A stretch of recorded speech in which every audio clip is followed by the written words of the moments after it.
Hello students, आज हम लोग UPS का पैरामीटराइज्ड कंस्ट्रक्टर का टॉपिक देखने वाले हैं। पैरामीटराइज्ड कंस्ट्रक्टर, यहाँ पे हम लोग देख लेते हैं पैरामीटराइज्ड कंस्ट्रक्टर। अब डिफ़ॉल्ट कंस्ट्रक्टर का टॉपिक हम लोग देख चुके हैं। डिफ़ॉल्ट कंस्ट्रक्टर में हम लोगों ने बोला था a constructor that have passing no argument, बराबर है। तो उसको हम वो डेफिनेशन थी हमारी, a constructor that have passing no argument is known as default constructor. यहाँ पे आपको बोलना है a constructor that have passing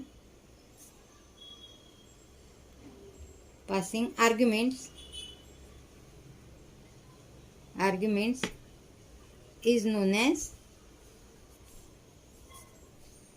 parameterized constructor. Is known as parameterized constructor.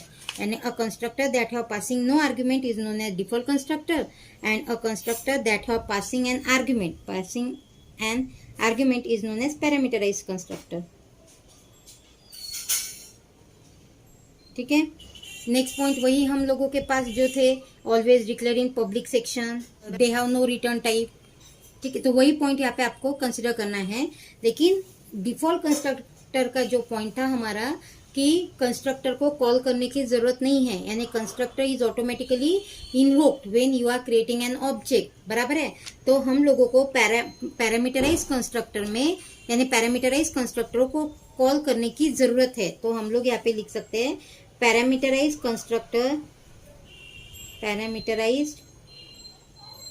Constructor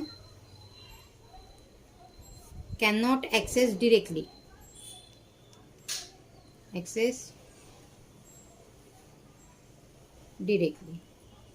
default constructor को हमने क्या बोला था, default constructor is automatically invoked, बराबर है। तो parameterize constructor can not invoked automatically, ऐसे भी बोल सकते हैं हम लोग। कैन नॉट एक्सेस की जगह पे कैन नॉट इन्वोक्ड बोल सकते हैं। कैन नॉट इन्वोक्ड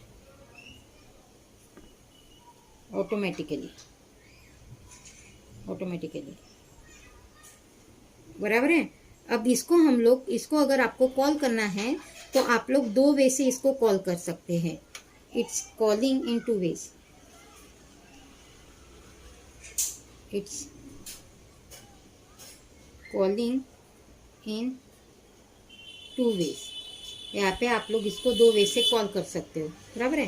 फर्स्ट है इम्प्लिसिटली कॉलिंग,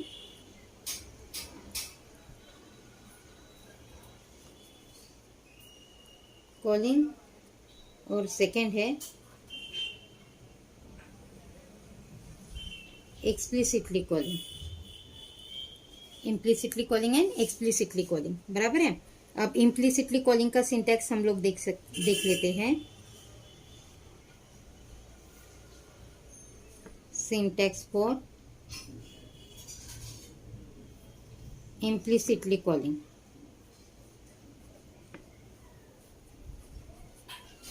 इम्प्लिसिटली कॉलिंग का syntax, class name, object name, बराबर है। Class name, object name, argument list bracket complete semicolon. ठीक है, ये है इम्प्लिसिटली कॉलिंग का। और सिंटैक्स फॉर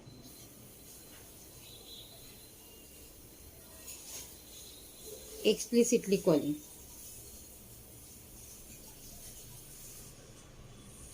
इम्प्लिसिटली कॉलिंग और एक्सप्लिसिटली कॉलिंग, बराबर है। तो एक्सप्लिसिटली का है class name,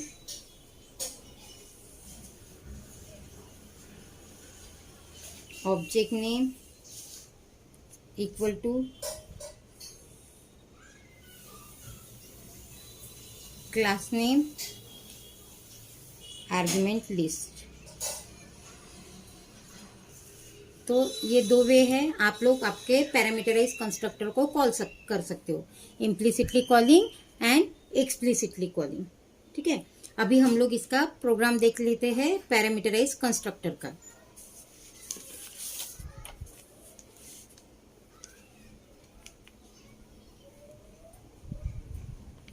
hash include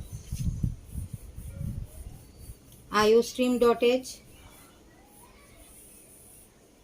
hash include conio.h class का नाम ले लेते हैं अभी है यहाँ पे हम लोग रेक्टेंगल। यहाँ पे मुझे इंटीजर LB, ठीक है। यहाँ पे मैंने लेंथ और ब्रेथ ले लिया है। देन यहाँ पे अभी पब्लिक सेक्शन में स्टार्ट कर देती हूँ। पब्लिक रेक्टेंगल, यहाँ पे integer x comma integer y, ऐसे दो डेटा मेंबर ले लिए मैंने, जिसकी x की वैल्यू a को असाइन होंगी और y की जो वैल्यू है वो b को असाइन हो जाएंगी, ठीक है। देन इसके यहाँ पे हम लोग लेते हैं void show method. Void show if a is greater than if a is greater than b, तो यहाँ पे हम लोग लिख लेते हैं C out greatest number equal to a, और यहाँ पे एंड एल, बराबर है। Then next else C out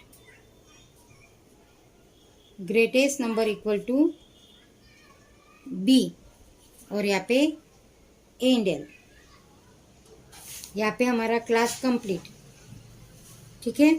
then void main method, void main function. Class का नाम क्या था हमारा? रेक्टेंगल, बराबर है। रेक्टेंगल को ऑब्जेक्ट क्रिएट कर लेते हैं। रेक्टेंगल को ऑब्जेक्ट क्रिएट कर लिया हमने आर। हमारी फर्स्ट मेथड, फर्स्ट क्या था? पैरामीटराइज कंस्ट्रक्टर, बराबर है।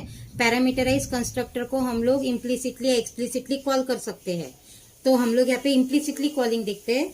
तो रेक्टेंगल आर, और यहीं पे आपको आर्गुमेंट पास करने हैं। मैंने आर्गुमेंट पास कर दिए 10 एंड 20, बराबर है। और फिर उसके बाद हम लोग ले लेते हैं आर डॉट शो मेथड, और ये यहाँ पे मेरा कंप्लीट, ठीक है।